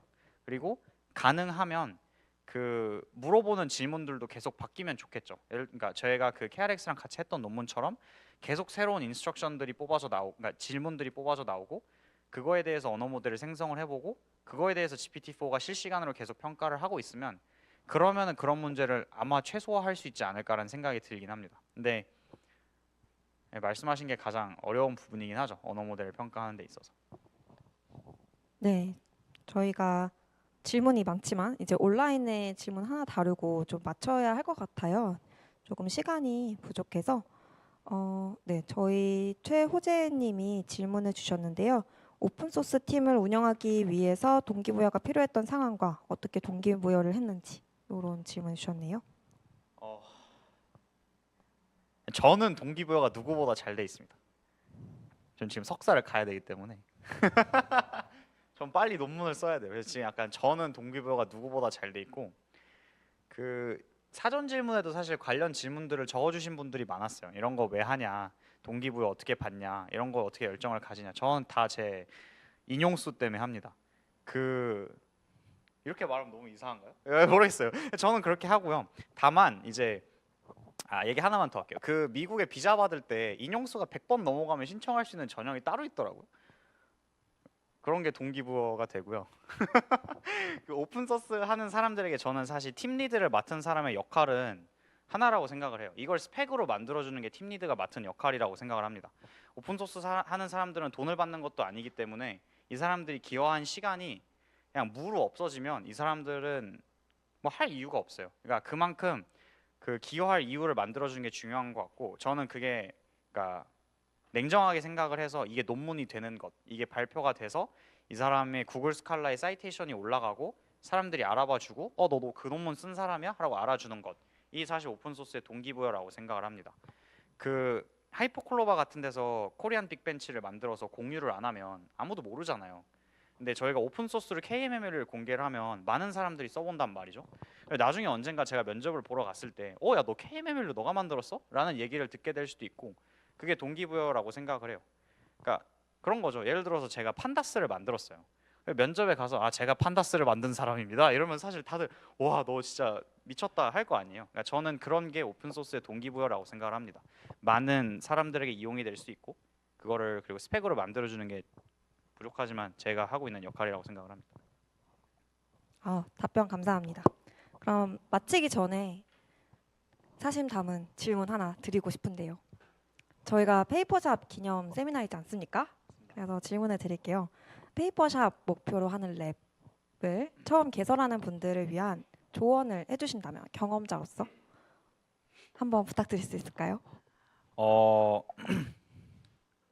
그러니까 저는 아직 이제 흔히 말하면 이제 뭐 학고 유튜버 하듯이 전 이제 학고 연구원이거든요. 전 아직 이제 논문을 낼 때 사람들이 이제 피어 리뷰를 한다라고 하잖아요. 전 그 사람들이랑 피어라고 불리는 게 기분이 되게 좋아요. 아직도 그런 상황인데 뭐 저랑 비슷한 상황에 계신 분이라고 생각을 하면 저는 연구 짬도 없고 뭐 경험도 없고 뭐 같은 얘기긴 하죠. 그만큼 뭐 수학을 엄청 잘하지도 않고 여러모로 많이 부족합니다. 그래서 제가 선택한 방향은 다른 사람들이 하기 귀찮아하는 거를 그냥 제가 다 하는 식으로 저는 제 연구를 진행을 하거든요. 그렇게 하면서 헤레벤치를 했고 그렇게 하면서 KMML을 했고 하다 보니까 조금 경험도 생기고 해서 다음 연구에서는 그래도 조금 더 오리지널리티가 있는 걸 할 수 있지 않을까 좀 기대를 하고 있는 상황입니다. 만약에 저랑 비슷한 상황에서 페이퍼샵을 하시게 됐다면 제 입장에서 제가 드릴 수 있는 조언은 일을 귀찮아하면 안 되는 것 같아요. 그러니까 진짜 말도 안 되는 일들이 있을 텐데 그거를 귀찮아하지 않고 다 했을 때 그 학고 연구원으로서 뭔가를 의미 있는 거를 할 수 있지 않나라고 생각을 합니다. 그러니까 당연히 처음부터 멋있는 논문을 쓸 수 있으면 좋겠지만 현실적으로 힘들잖아요. 그러니까 성장 스토리를 그려 나가야 되니까 페이퍼샵을 만약에 이제 하시는 분이라면 이제 뭐 연구가 그런 거잖아요. 귀찮은 일을 해서 편리한 걸 뭔가를 만들어서 사람들이 그 편리한 걸 쓰게끔 하는 게 연구라고 저는 생각을 하는데 그런 만큼 귀찮은 일들을 피하지 않고 열심히 하시면 좋은 결과가 있지 않을까 생각이 듭니다. 너무 좋은 조언 감사합니다. 네, 쓰시면서 또 고민이 있거나 하시면 저희 뒤에 오프라인에 계신 분들은 뒤에 조혜선님 보이실 거예요. 저희 페이퍼샵 담당이십니다. 혜선님이 또 많은 도움 주실 테니까 네, 기대 부탁드리고요. 그러면 저희 세미나는 여기까지 하고 저희 마무리 안내 드리도록 하겠습니다. 저희 긴 시간 함께해 주신 연사님께 다시 한번 큰 박수 부탁드립니다. 네, 온라인에 계신 분들도 아직 가시면 안 되고요. 저희 마무리 안내 드리도록 하겠습니다. 후기 작성 이벤트 저희 시작할 때 한번 안내 드리긴 했는데요. 저희 다음 주 화요일까지 총 3분 추첨하고 있습니다. 해서 다음 주 화요일까지 SNS나 블로그에 후기 작성해 주시고 해시태그 요 4가지 모두의 연구소 페이퍼샵 KHP 브라이언 임팩트 써주신 다음에 저희 커뮤니티 슬랙 자유 게시판 채널에 공유해 주시면 저희가 수요일에 다음 날인 수요일에 DM을 드리고 있습니다. 2가지 책 중에 하나 랜덤으로 보내드리고 있으니 많은 참여 부탁드리고요. 아까 말씀드렸다시피 정말 제출하시는 분들이 적기 때문에 거의 100%입니다, 여러분. 정말 이 기회를 놓치지 않으시길 바라겠고요. 저희 온라인에 계신 분들은 요 만족도 조사 부탁드리겠습니다.